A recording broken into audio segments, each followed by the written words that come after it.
আজকে আমার বয়স এখনো 50 হয় নাই, এই বছরে 50 হয়ে যাবে। এই ড্রেসটার ওজন মিনিমাম 20 কেজি হবে। ড্রেসের চেয়ে এই ফুলের যে ওজন সেটা আরো বেশি।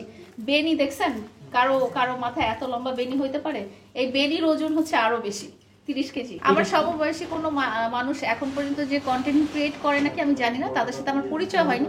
তাদের সাথে যদি আমার ব্যাটে বলে মিলে বা কোলাবোরেশন পার্টনারশিপ একটা ক্রিয়েশন হয়ে যায়, তখন আমি করবো, অসুবিধা নেই। মেহেদি মানুষ হিসেবে খুবই সহজ সরল এবং মানে নির্মল একটা শব্দ আছে না, নির্মল বলতে আমরা যেরকম পানির মতো টলটলা একটা ভাব দেখি, মেহেদি হচ্ছে ওরকম, ও খুব সহজ এবং সরল। তা আমি কাউকে নির্মল বলিনি, আমি শুধু মেহেদিকেই নির্মল বললাম, কারণ আমার সাথে আরো অনেক মানুষ ভিডিও করে, তাদেরকে কখনো আমি বলিনি নির্মল।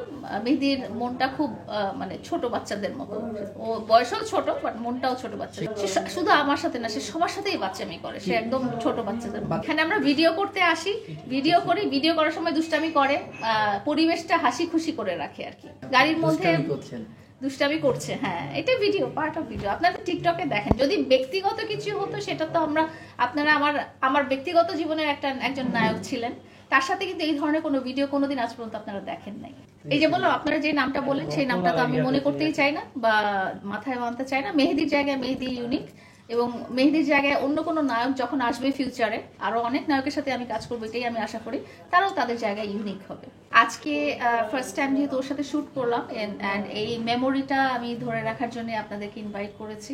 মেহেদির জন্য এটা ফার্স্ট টাইম একটা শুট। মেহেদি এর আগে কখনো ব্রাইডাল শুটে পার্ট করে নাই।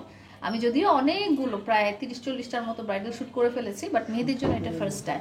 এই জন্য আমি ভেবেছিলাম যে মেহেদির জন্য জিনিসটা যেন মেমোরেবল হয়ে যায়। মেহেদি এখন উঠতি বয়স নায়ক, উঠতি নায়ক বলা যেতে পারে। ও ইনশাল্লাহ আরো অনেক বড় হবে, অনেক বড় জায়গায় যাবে।